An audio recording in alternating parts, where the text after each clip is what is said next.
CP Joshi ji,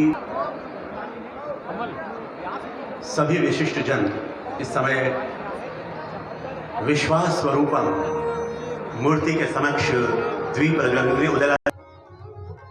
आप सभी जो खड़े हो गए हैं, प्लीज अपनी जगह पर बैठ जाइए। बैठने के बाद अच्छे से आपको दिखेगा सब कुछ। आप लोग प्लीज बैठ जाइए। जहां भी आप खड़े हो गए हैं बैठे। पूज्य बापू के साथ ही सभी जो विशिष्ट जन हैं द्वीप प्रज्वलित करेंगे। आप करतल ध्वनि से इस विश्वास स्वरूपम मूर्ति के अनावरण का, लोकार्पण का दर्शन भी कीजिए, स्वागत भी कीजिए।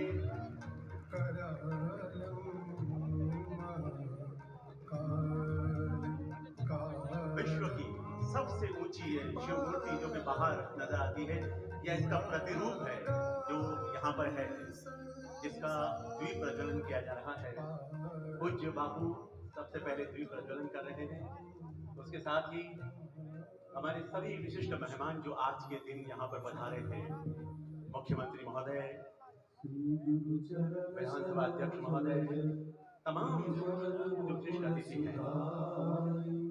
रघुबर विमल जसु जोदायक फलचारी बुद्धिहीन तनु जानि कुमार बल बुद्धि विद्या देहु मोहि ज्ञान गुण सागर जय कपीस तिहु लोक उजागर सुत नामा महावीर विक्रम बजरंगी कुमति निवार सुमति के संगी कंचन वर्ण विराज सुबेसा कानन कुंडल कुंचित केसा हाथ वज्र और ध्वजा विराजे कांधे मूज जनेऊ साजे शंकर सुवन केसरी नंदन तेज प्रताप महाजगवंदन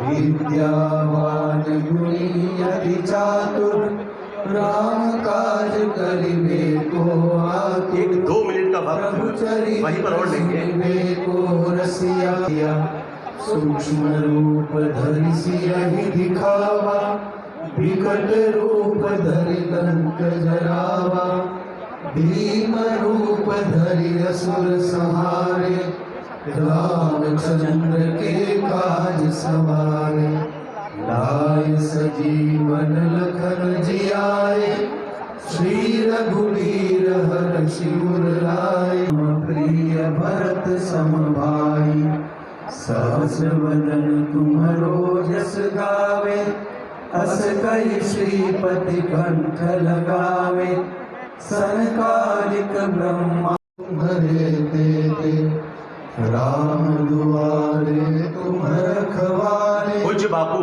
और विशिष्ट जन सभी 2 मिनट और वहां जाएं। 2 मिनट के लिए पूज्य बापू और तुम्हारी शरणा तुम रक्षक पूज्य बापू और विशिष्ट जन 2 मिनट आपन तेरो आपे तीनों लोक हाँकते कापे भूत पिशाच निकट नहीं आवे मनावे जपन निरंतर हनुमत वीरा संकट से हनुमान छुड़ावे मन क्रम वचन ध्यान जो लावे सब फल राम तपस्वी राजा तिनके काज सकल तुम साजा और ताप तुम्हारा है प्रसिद्ध जगत उजियारा सारे असुर निकंदन राम दुलारे अष्ट सिन जानकी माता राम रसायन तुम्हारे पासा सदा रघुपति के दासा तुम्हारे भजन को पावे जन्म जन्म के दुख बिसरावे अंत काल रघुबरपुर जाई जहाँ देवता चित्तन धरई हनुमत से सर्व सुख करई, संकट हरे मिटे सब पीरा, जो सुमिरन वीरा। जय जय जय हनुमान गोसाई, कृपा करो गुरुदेव की नाई। जो 7 बार पाठ कर कोई, छूटे बंदी महासुख होई। जो यह पढ़े हनुमान चालीसा, होय सिद्धि साखी गौरी सा। धरती पर चलेगा और आप देखेंगे एक प्रतिमात्मक जो मूर्ति है जो कि 369 यहाँ पर बनाई गई है, उसका लोकार्पण किया गया है। चंद्र प्रिय प्रिय हो, पवन सुत भय सब संतन प्रिय हो।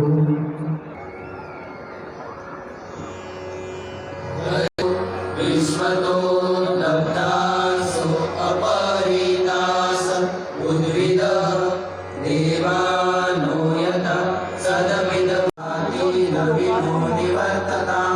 देवानां सत्यमुपसेति मां सोमस्य, सरस्वती नः सुभगा मयातु भेषजं।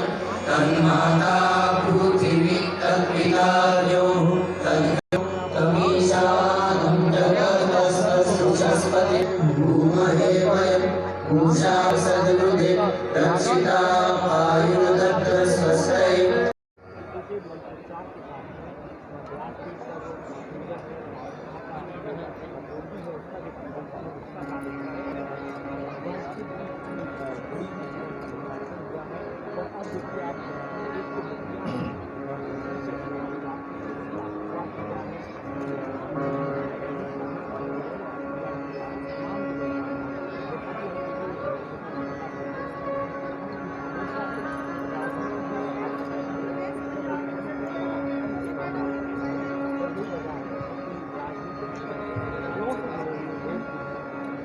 एक बार फिर आप सभी को जय सिया राम। जो हमारे विशिष्ट जन, विशिष्ट श्रोता इस विश्व स्वरूपम लोकार्पण 9 दिवसीय रामकथा में पधारे हुए हैं, पुष्प अर्पण कर रहे हैं।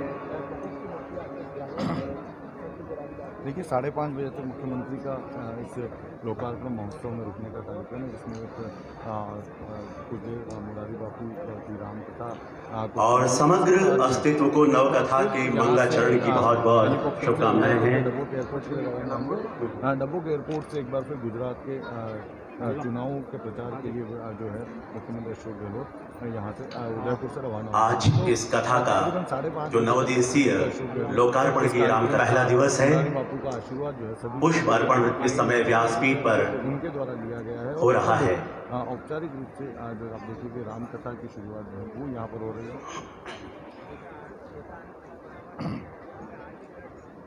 देखिए आपको मैं तस्वीरें दिखाना चाहूँगा। आप देखिए कि रामकथा में हज़ारों की तादाद में लोग प्रतिदिन यहाँ पर सुनने के लिए आएंगे। आज पहला दिन है, ऐसे में इसका जो रामकथा पीछे की तरफ जो अभी भी खड़े हुए हैं, लेकिन उसके जहाँ भी आपको जगह मिल रही है, सुबह प्लीज आप रामकथा बैठिए। यहाँ पर होगा। सुबह पीछे से भी आपको वही आनंद आने वाला है जो आगे से आप समझ रहे हैं कि आगे से आता है। आप जहाँ भी बैठेंगे वहाँ से परमानंद आप ले पाएंगे। तो आप प्लीज जहाँ भी जगह है बैठिए। बैठने की यहाँ पर व्यवस्थाएं की गई है ताकि जो भी व्यक्ति रामकथा को सुनने योग गुरु बाबा रामदेव वे व्यासपीठ पर हैं, यहाँ पर रामकथा को सुन सकें। साथ ही सारी व्यवस्थाएं की गई और जो भी भक्त यहाँ पर आदरणीय चिंतानंद जी स्वामी जी भी इस समय सुबह व्यासपीठ पर हैं। व्यवस्थाएं जो भक्त हैं उनके लिए यहाँ पर की गई। बापू का अभिनंदन हो रहा है। आप करतल ध्वनि जरूर कीजिए जहाँ भी मौजूद है। सुरक्षा का निजी सिक्योरिटी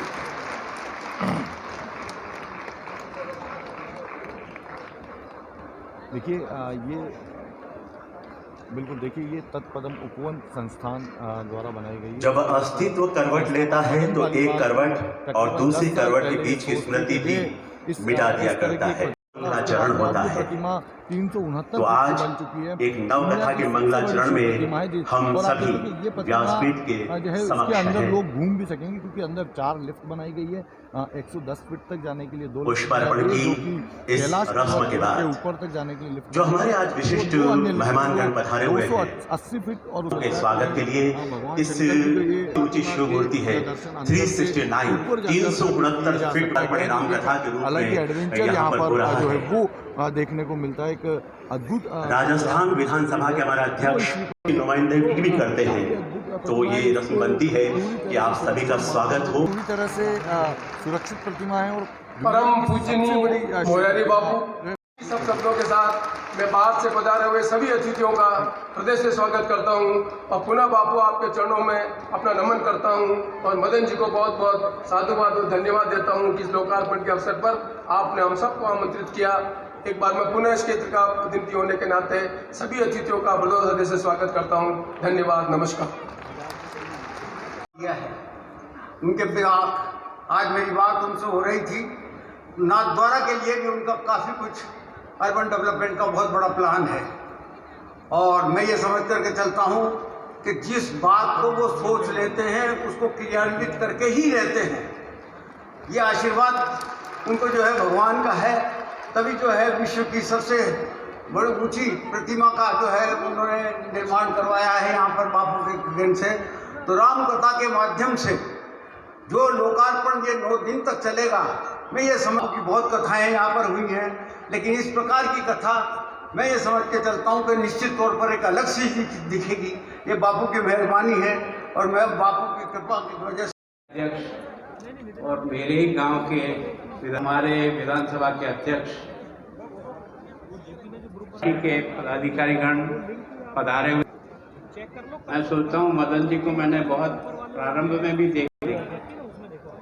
सच में आपको जो भव्यता दी है बापू, आपके आशीर्वाद से किया है। मैं भी इसी तहसील का रहने वाला हूँ, इसी जिले का भी रहने वाला हूँ। मेवाड़ को ये जो गौरव आपने दिया है संपूर्ण देश और दुनिया में, इस लोकार्पण के कारण से जिस ऊंचाई पर आपने पहुंचाया, मैं आपका बहुत बहुत अभिनंदन करता हूँ। बाबू, आपकी आशीर्वाद से ही, मैं सोचता हूँ आपकी शब्द और वाणी के कारण से ही मेरे कई ऐसे मित्र हैं जिनके जीवन को बदलते हुए मैंने देखा है। उनका प्रारंभिक जीवन भी देखा है और आपकी इस कथा में आने के बाद उनके जीवन में जो आमूल चूल परिवर्तन हुआ, जिसकी कल्पना भी नहीं कर सकता था। सच में आपकी वाणी और आपके जीवन का आदर्श ही उनके जीवन के लिए एक आधार बनकर के वो आगे बढ़े हैं। मैं सोचता हूँ आपका आशीर्वाद आज के इस कार्यक्रम के माध्यम से, 9 दिन की कथा के माध्यम से हम सभी लोगों को मिले, ताकि हम सब अपना जीवन श्रेष्ठ भी बनाएं, देश के लिए इस शरीर का और इस जीवन का उपयोग करें, देश को ऊंचाई देने का प्रयास करें और भारत के अतीत को जिंदा करने का एक जो कठिनतम कार्य है उसको हम और आप सब मिलकर के साकार करें। एक बार आप सबके चरणों में प्रणाम। सभी का विश्वास अपना होता है, सभी की प्रतिमा अपनी ही होती है। प्रतिमा मूर्त रूप ले, मुझे जब मेरे सीपी साहब को बोला बापू सामने में कभी बोला नहीं, मुझे मत बुलवाइए, मैं बोल नहीं पाऊंगा, मेरे पसीने छूट रहे हैं। गाना गाने में भी छूटते हैं ना, यहाँ मंच पे बुलवा रहे हो। मुझे इस मंच पर खड़ा करने का मतलब, मुझे राजनीति की तरफ प्रेरित कर रहे हैं सीपी साहब भी धीरे धीरे। अभी सीएम साहब ने भी मुझे बोला कि इनको छोड़ना नहीं, अगले चुनाव में खड़ा करना है। मैं निवृत्ति मार्ग पे आ गया हूँ सर, अब प्रवृत्ति में नहीं जा सकता।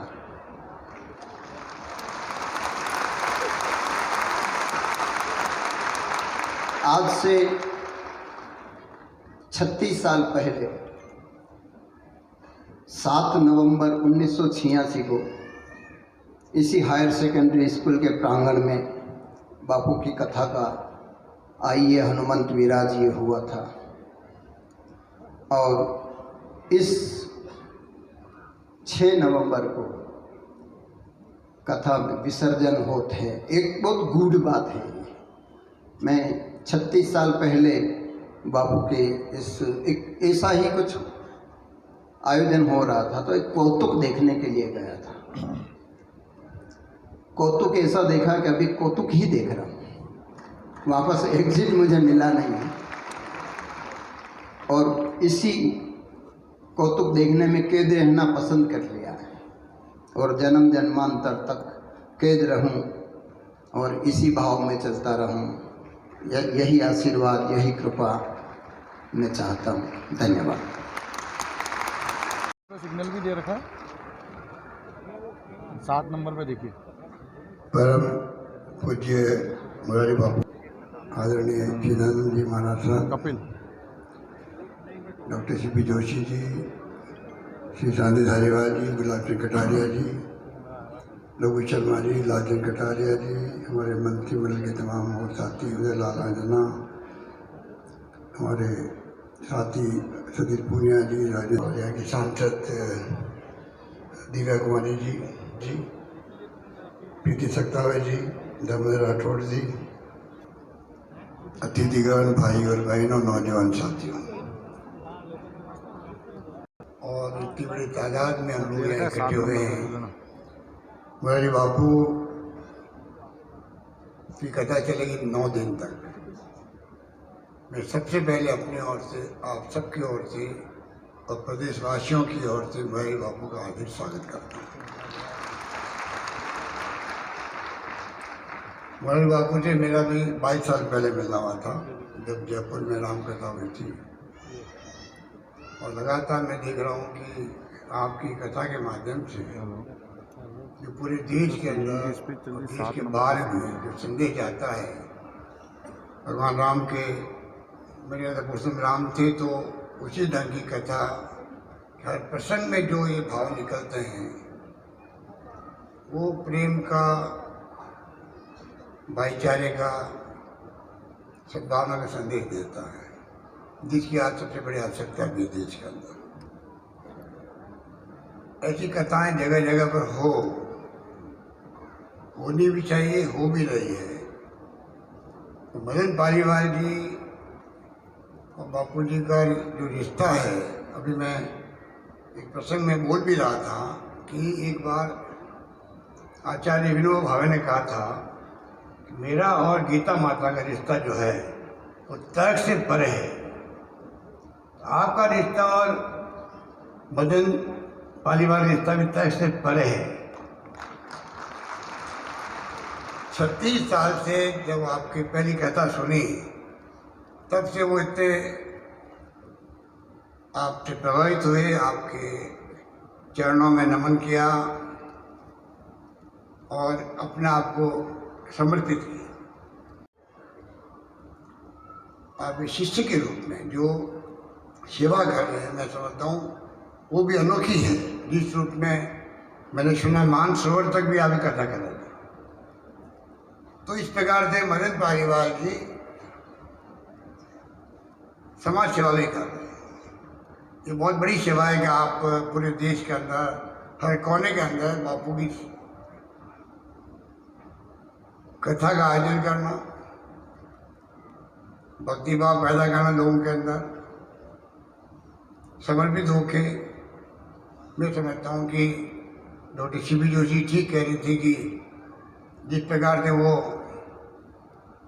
ये शिव भगवान की मूर्ति विश्वास स्वरूपम का निर्माण आज पूरा हुआ।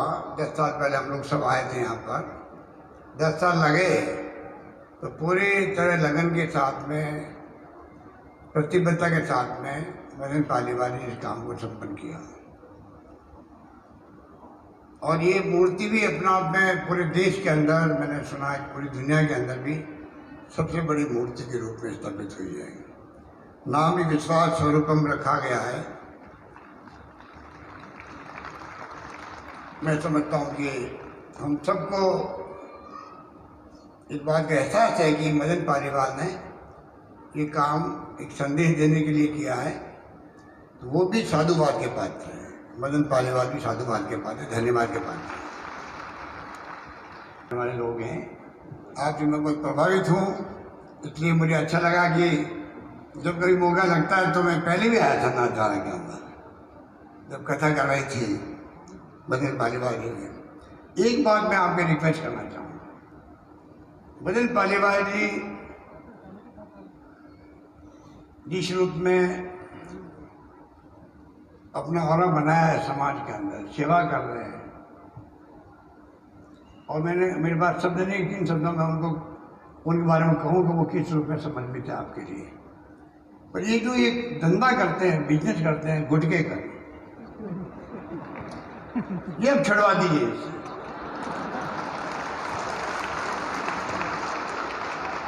और ये आपके आज्ञा नहीं छोड़ेंगे, हमारे कहने से नहीं छोड़ेंगे। मैं तो इनको कई बार समझा चुका हूँ, काम बैठे वो बैठे वहाँ पे। मैं इनको कई बार कह चुका हूँ ये धंधा छोड़ दो तंबाकू का, पर ये मानते नहीं है। और इनकी गलती नहीं है, ये हिंदुस्तान भर में जो गुटखे का काम करता है वो किसी कीमत में नहीं छोड़ सकता। तो कृपा करके आपके आदेश को मानेंगे, और ये इनमें प्रतिभा है, जो काम हाथ में डालेंगे ये कामयाब होंगे उसके अंदर, और सरकार भी इनको पूरा सहयोग करेगी। तो ये ऐसा मौका मुझे नहीं मिलने वाला था, ये तो मैंने गुस्ताखी की है बाबू। आपके चरणों में मैं बैठ करके रिक्वेस्ट कर रहा हूँ कि आपकी आज्ञा से कभी न कभी, आज नहीं तो कल नहीं तो परसों, ये मेरी बात में ध्यान देंगे। यही बात कहता मैं अपनी बात समाप्त करता हूँ। धन्यवाद। जय हिंद। अशोक गहलोत साहब, अब मैं चिदानंद सरस्वती स्वामी जी जो पधारे हुए हैं परमार्थ निकेतन ऋषिकेश से, उनसे भी अनुरोध करूंगा कि 2 मिनट के लिए आशीर्वचन देने के लिए जरूर पधारें।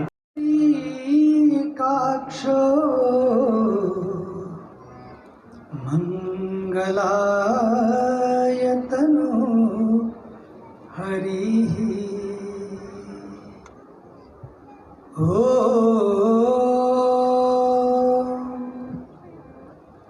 असतो मा सद्गमय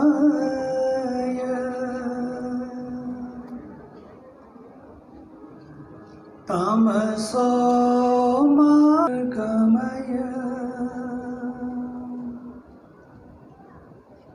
मृत्योर्मा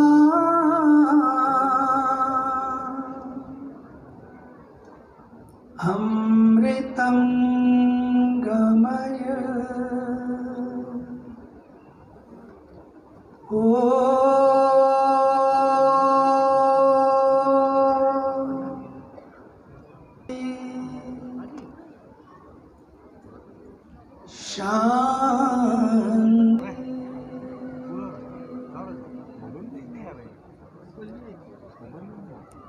वैसे तो शुद्धि, बुद्धि और सिद्धि, लेकिन मुझे लगता है कि उनकी सिद्धि ही उनकी शुद्धि है। हमारे आदरणीय राष्ट्रपति प्रणब मुखर्जी जी थे, और उसके बाद विज्ञान भवन में आदरणीय मोहन भागवत जी, और हमारे उपराष्ट्रपति अहमद अंसारी साहब, और उसके बाद फिर अमेरिका में, फिर इंग्लैंड में, फिर अन्य देशों में हुआ। इंग्लैंड में जब हो रहा था तो इंग्लैंड में पूज्य बापू क्वीन एलिजाबेथ सेंटर में, वहाँ के प्राइम मिनिस्टर ने, डेविड कैमरून ने, सबको बुलाकर, सभी भारतीयों को बुलाकर जब उसका लोकार्पण हुआ तो बापू उन्होंने एक बात कही। उन्होंने कहा कि मैंने थोड़े ही समय में इन पृष्ठों को देखा है, और आज मैं कहना चाहता हूँ, ये भारतीय संस्कृति, ये हिंदू दर्शन, ये सारी विचारों को देखने के बाद मुझे लगता है कि बहुत शीघ्र इस धरती पर there will be very soon, not right after me, but very soon there will be a prime minister of this country from Indian origin and Asian origin. Just few years back he said it, and today I can see. और उसी धरती पर हमारे यहाँ तो शौनकादि ऋषि से, England की धरती पर ये अपने संस्कारों की बात है। पूज्य बापू कोरोना में बहुत कुछ दिया भारत ने, लेकिन कोरोना से पूर्व जो क्रोनिक डिजीज थी उन सब को मिटाने के लिए आपकी कथा ने जो वैक्सीन दी है विचारों की, ये विचारों की वैक्सीन है। आज इस देश को कोरोना आया और गया, लेकिन हमारे देश का सौभाग्य है कि हमारे देश ने, इसी ऋषि सुनक ने इंग्लैंड की धरती पर किस तरह से उस कोरोना को भी हैंडल किया, लेकिन भारतीय संस्कृति के बल पर अब क्रोनिक डिजीजेस को भी हैंडल किया जाएगा। ये भारतीय संस्कृति का प्रताप है। इसलिए हम सबको इस पर विचार करना है। अंतिम बात मुझे पता है कहना चाहिए कि नहीं कहना चाहिए, क्योंकि वैसे बात ये दल की नहीं है, बात ये देश की है। क्योंकि आज एक ये बापू बहुत ऐतिहासिक पल है, एक ऐतिहासिक पल जब 370 इस देश से 370 की धारा गई, वो एक ऐतिहासिक पल था। क्योंकि मैं इससे बात कह रहा हूँ, ये दल की बात नहीं है, ये देश की बात है। क्योंकि बॉर्डर पे हम लोग बैठे हैं, लेकिन एक धारा जो बॉर्डर क्रिएट करती थी, जिसने दीवारों को खड़ा किए रखा, लेकिन एक ऐसी शिव की धारा 369 370 कहो कि 369 कहो, ये एक अपने ढंग की धारा पूरे विश्व को अपने आगोश मिलेगी। ये गंगा धारा, ये शिव धारा सत्यम शिवम सुंदरम की उस संस्कृति को लेकर आएगी। क्योंकि जब बात राष्ट्र की आती है तो कहने में संकोच नहीं करना चाहिए।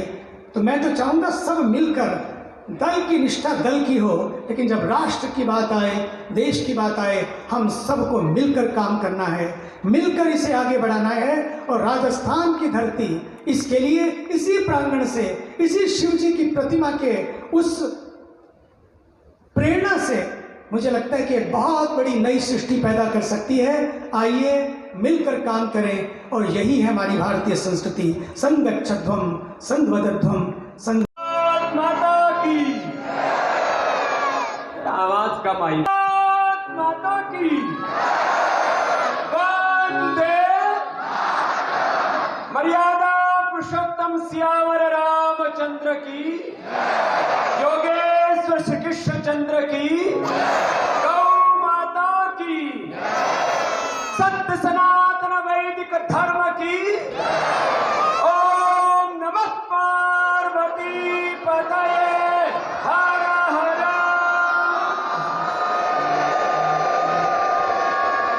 तो आज के इस ऐतिहासिक पल का एक बार सबके उनके पावन सन्निधि का, उनके आश्रय का उन्होंने जो अनुग्रह किया है, और एक अकिंचन मदन को आशीष दे करके कुछ ऐसी ऊंचाई मदन के जीवन को भी मिली है। अभिनंदन है इस मदन का। और ये सब ऊंचाई पाकर के भी विनम्रता, शरणागति, जैसे श्रीमद् भागवतम में कहा, आनुकूल्यस्य संकल्पः प्रातिकूल्यस्य वर्जनम रक्षसि निर्श्वासः गोप्तत्वे वर्णम तथा आत्मनिक्षेप कारुण्य षडधा शरणागति। ये जो भागवत, श्रीमद् भागवत में जो शरणागति कहा है, और ये जो विश्वास स्वरूपम है ना, विश्वास का क्या फल होता है, वो मदन पालीवाल जो एक अकिंचन सा था, आज वो एक इतने वैभव को प्राप्त हुआ है। तो गुरु की कृपा की दृष्टि पड़ती है तो क्या होता, उस विश्वास का फल ही मदन पालीवाल। अब हमारे गहलोत साहब ने आज एक धर्म संकट खड़ा कर दिया। मदन, यदि दूसरा बिजनेस करना हो तो मैं तेरी सपोर्ट कर दूंगा।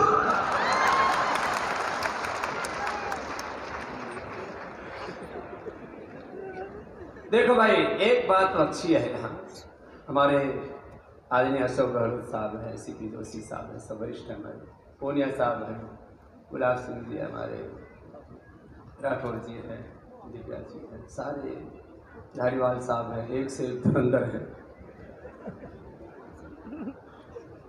एक काम अच्छा किया, जो है वो धीरे से विड्रॉ कर लिया पालीवाल ने अपने आप को, उसके लिए भी जोरदार अभिनंदन।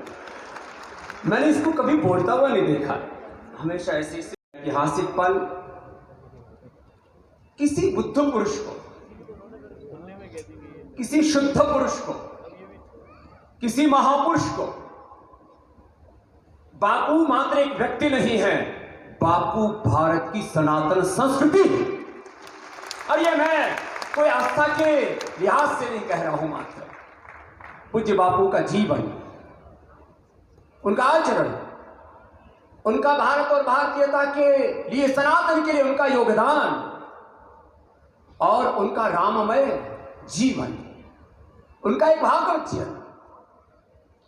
देखो,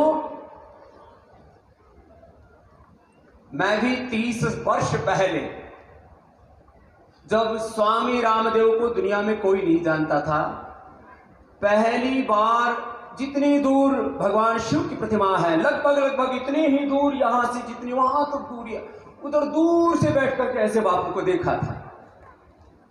भाई, बापू की निगाह हम पर पड़ी हो या ना पड़ी हो हमको नहीं पता, लेकिन हमने बापू की ओर निगाहें करके देखी तो एक अकिंचन सा साधु विश्व का योग गुरु बन गया।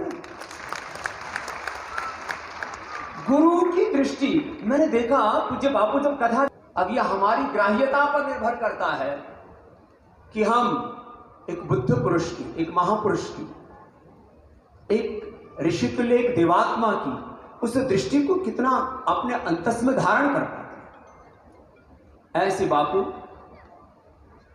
जिनकी कारुणिक दृष्टि हम सबके लिए आशीर्वाद है। पूज्य बापू का दर्शन होना ही हम सबके लिए आशीष है। उनकी कथा सुनना तो ये तो हमारे लिए अतिरिक्त कृपा वृष्टि है। ऐसे महापुरुष, और बापू मात्र राम के चरित्र को गाते ही नहीं, बापू राम जिन मर्यादाओं को जीते थे, पूज्य बापू को मैं तो लगभग 3 दशकों से जानता हूं। पूज्य बापू ने मर्यादा को, हमारी सनातन संस्कृति की परंपराओं को अपने जीवन में जिया है, और आज पूरे विश्व में यदि हम वैदिक काल की बात करें तो महर्षि वाल्मीकि ने, यदि हम जो हमारा भक्ति काल की बात करें तो पूज्यपाद गोस्वामी तुलसीदास जी महाराज जी ने, और यदि आधुनिक काल की बात करें तो भगवान राम के चरित्र को जन जन तक, विश्व तक किले में पहुंचाए तो पूज्य बापू। इतना बड़ा प्रतिमान पूज्य बापू ने इस सनातन संस्कृति में दिया। अब चारों ओर हम गुलामियों की बेड़ियों से, निशानियों से, गुलामी के पथचिन्हों को पीछे छोड़ते हुए अपने सनातन के विरासत के गौरव को लेकर के आगे बढ़ें। और ये आर्थिक गुलामी, ये शिक्षा और चिकित्सा की गुलामी, ये वैचारिक गुलामी, आत्म गुलामी और कुंठा, इससे बाहर निकल करके हम प्रतिपल ये महसूस करें, हम राम और कृष्ण के वंशज। जातियां हमारी आज भिन्न हो गई, इसके पीछे कुछ सामाजिक और कुछ जो भी ऐतिहासिक सामयिक कारण रहे होंगे, लेकिन मूलतः हम सबको ये नहीं भूलना चाहिए। आज हमारी जातियां, वर्ग, संप्रदाय और तमाम तरह के वर्णाश्रम धर्म की विविधताएं देखने को मिल रही है, लेकिन मूलतः हम राम और कृष्ण के, शिव के, गौतम, कणाद, जमने, पाणिनि, पतंजलि के, ऋषि ऋषिकाओं के वंशज हैं।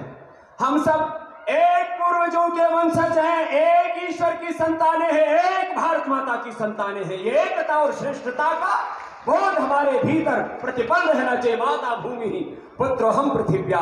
तो फिर हम एक मन से, श्रेष्ठ मन से, दिव्य मन से, सात्विक मन से हम ऐसे महापुरुषों का आश्रय पा करके, यहां मैं देख रहा था कुछ लोग पैदल चल के आ रहे थे, कुछ रिक्शे में आ रहे थे, कुछ बड़ी बड़ी गाड़ियों में आ रहे थे, लेकिन पूज्य बापू की जो कृपा है वो सब पर समान रूप से है,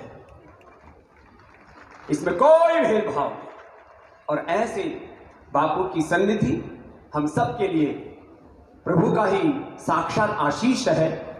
उनके अनुग्रहों, उनके आशीषों के तले हम निरंतर आगे बढ़ते रहें। मैं तो आज यहां मन से कुछ बोलने के लिए नहीं, पूज्य बापू कभी किसी को कुछ भी कहने में बहुत संकोची, लेकिन जब मुझे पता लगा कि यहाँ मेवाड़ की धरती से एक विश्व कीर्तिमान रचा जा रहा है, तो मैंने बापू की प्रसन्नता के लिए यहाँ पर आना स्वीकार किया, और यहाँ आकर के मैं बहुत गौरवान्वित हूँ। आप सब भी गौरवान्वित हैं। एक बार पुनः इसके लिए बहुत बहुत अभिनंदन। मदन पालीवाल जी के लिए एक बार जोरदार तालियां हो बजाओ कि इसकी खोपड़ी में बाल आ जाए। बाकी केश कांति एडवांस में भेजूंगा, इतना तो प्रचार में करता ही हूँ स्वदेशी का। तो घर की बहुत सी बातें सुनते हो, राजस्थानी में तो एक लोकगीत गाते ही आया हूँ, तो थारे द्वारे तो बोलना पड़ेगा, हमारी माँ भी राजस्थान में है। दुनियादारी ओ गणगारी जन भेद मत दीजो हे भाभी पराई जो आइए सब ओ दुनियादारी ओ गणगारी तन में गरीबी मन में फकीरी दिल में दया राखी जोए। तन में गरीबी मन में फकीरी दिल में दया राखी जोए। सत्तरी संगत में बैठारी सूरज कमाई जोए। काया में अष्ट कमल है जरी निगाह करली जोए। काया में ज्ञानी चलो के बैठारी सूरज डाला दही जोए। दुनियादारी ओ गणगारी तो कैसे बचना में शीश नवाई के गुरु वचना में रही जोए। गुरु चरणा में शीश नवाई के गुरु वचना में। ये पीछे वाले तो बढ़िया गा रहे हैं, सब थारे मुंह पे ताड़ा ना गुरु ये फिर भी गाओ। गुरु चरणा में शीश नवाई के गुरु वचना में नहीं जोए। गुरु चरणा में शीश नवाई के गुरु वचना में नहीं जोए। कहत कबीर सुनो रे भाई साधो, कहत कबीर सुनो रे भाई साधो, शीतल नहीं जोए। ओ गणगारी जन भेद मत दीजो हे निमरी निर्बल है। दुनियादारी रोज योग जरूर करना। बापू की कथा सुनो दिन में और सुबह सुबह योग करो, जैसे स्वामी रामदेव बताता है। ये तो कर ही लेना। करते हो कि नहीं करते? मैंने मदन पालीवाल के ऊपर बोला तेरा 2-3 किलो वजन बढ़ा हुआ है, फिर ये ढोल की कम करनी है। और देखो ये ढोल की कम करनी है ना, तो इसके लिए एक ही काम कर लिया करो, ये तो काम बनता है ना।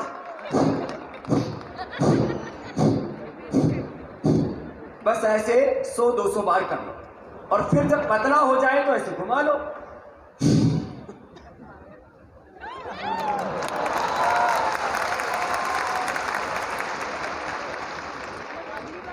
शरीर पर, इंद्रियों पर, मन पर अनुशासन होना चाहिए, और इतना होना चाहिए कि आप अपने गुरु की सीधे चल के तो परिक्रमा करते ही हो। अब मेरा ये अंतिम निवेदन गुरु जी के चरणों में है, तो मेरी तरह से कम और बड़े योगी बन सको, आदि योगी शिव की तरह, तो बहुत बड़ी बात है। नहीं तो अपने गुरु की परिक्रमा मेरी तरह करके देखियो, घर जाके ट्राई करियो, यहाँ हाथ पग मत।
थोड़ा सा नीचे करना।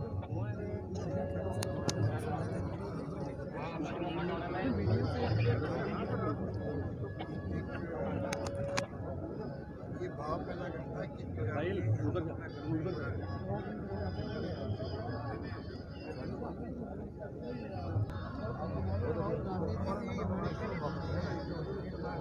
शिव भक्ति करने वाला कौन हो सकता है? शिव की आराधना करने वाला क्या व्यक्तित्व रखता है? शिव भगवान के संदेश क्या होगी? इसलिए मुझे खुशी है कि आज प्रधानमंत्री नरेंद्र मोदी आए, आपने उनको 2 पत्र भी लिखा,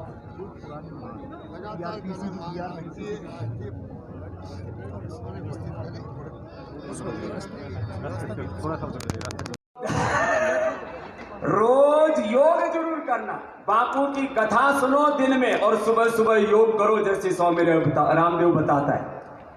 ये तो कर ही लेना। करते हो कि नहीं करते? मैं मदन पालीवाल के ऊपर बोला, तेरा 2-3 किलो वजन बढ़ा हुआ है, तेरी ये ढोल की कम करनी है।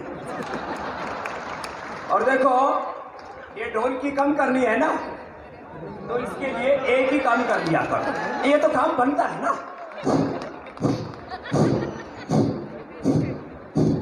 बस ऐसे 100-200 बार कर लो, और फिर जब पतला हो जाए तो ऐसे घुमा लो।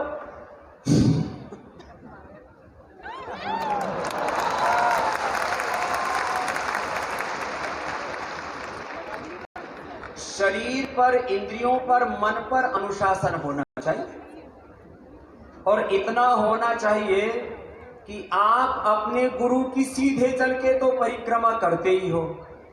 अब मेरा ये अंतिम निवेदन गुरु जी के चरणों में है, तो मेरी तरह से कम और बड़े योगी बन सको, आदि योगी शिव की तरह, तो बहुत बड़ी बात है। नहीं तो अपने गुरु की परिक्रमा मेरी तरह करके देखियो, घर जाके ट्राई करियो, यहाँ हाथ मत मत।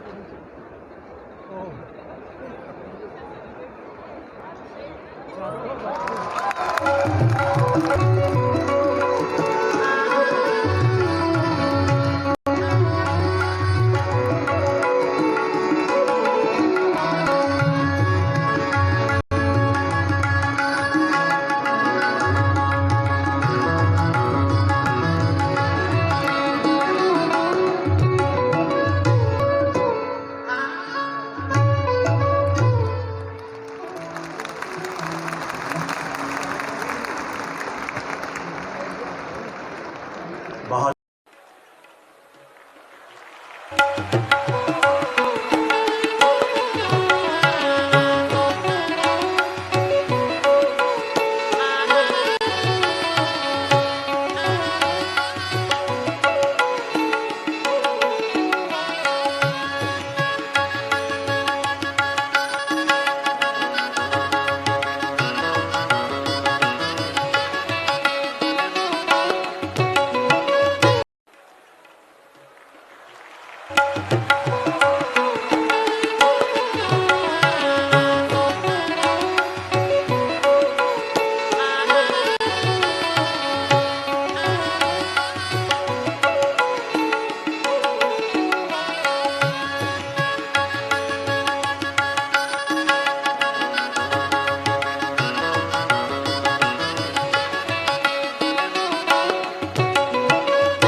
कैंपेन कर रहे हैं, उसमें कोई दम नहीं है। मीडिया में ऐसा कर दिया, जो जाते हैं एंकर पूछने के लिए सवाल, वो भी हमारी पार्टी के ताल्लुक रखते हैं, और जिनको पूछा जाता है वो भी हम हमारे पार्टी के लोग हैं। आप समझ सकते हो, समझ गए आप? पूछने वाला और जवाब देने वाला दोनों आम आदमी पार्टी के लोग, आप पार्टी लोग ही। तो आप समझ सकते हो कैसे कैंपेन कर रहे हो। तो ऐसे में आपका मुकाबला तो सीधे बीजेपी से ही मानते हैं? बिल्कुल मानते हैं, चुनाव जीतेंगे, सरकार बनाएंगे कांग्रेस। तो सर मोदी जी जो मान के आ रहे हैं, आपको लगता है मोदी जी हर वीक क्यों आ रहे हैं? हर बीच मोदी जी पहुंच रहे हैं वहाँ पर, शिलान्यास उद्घाटन करने क्यों कर रहे हैं? क्योंकि वहाँ हालात बहुत खराब है बीजेपी सरकार की। पूरी गवर्नमेंट बदल दी, मुख्यमंत्री सहित पूरे मंत्रिमंडल बदल दिए। सभी मंत्री जो थे वो सब नाकारा निकम्मत थे तो पहले बदल देते, बाद में क्यों बदल देते? तो तमाम क्वेश्चन उठ रहे हैं वहाँ पर। राजस्थान में जो हमने फैसले किए हैं, तमाम फैसले करीब करीब हमने वहाँ पर वचन दिए हैं। गुजरात को राहुल गांधी जी पूरे वचन दिए हैं, वहाँ 11 वचन दिए हैं, वो हम निभाएंगे वहाँ। सर ये सर बचता ही नहीं होगा।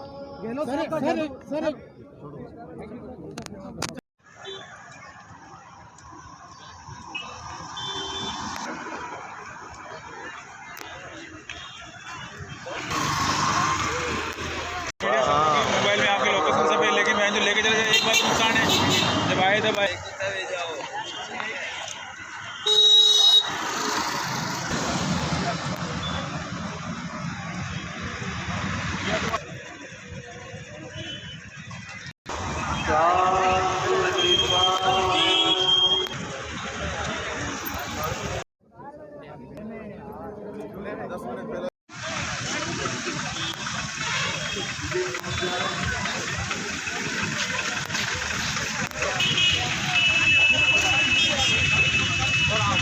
ये खूबसूरत लाइटिंग यहाँ कथा पंडाल के बाहर जैसे ही हम पहुँचते हैं तो प्रवेश द्वार पर हमें देखने को मिलती है। मुरारी बापू के कथा वाचन के दौरान यहाँ लाइटिंग की भी एक खूबसूरत तस्वीर, यूँ कह सकते हैं कि नज़ारा देखने को मिल रहा है। और आज से मुरारी बापू की ये कथा शुरू हो गई है, लेकिन इस कथा के साथ साथ यदि हम बात करें तो लाइटिंग भी लोगों को अपनी ओर आकर्षित कर रही है। आप देख सकते हैं खूबसूरत लाइटिंग के ये नज़ारे। और राष्ट्र न्यूज़ पे हम आपको कथा से जुड़े हुए हर अपडेट से रूबरू कराएंगे। इसी कड़ी में लाइटिंग की खूबसूरती भी आप देख सकते हैं।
Ini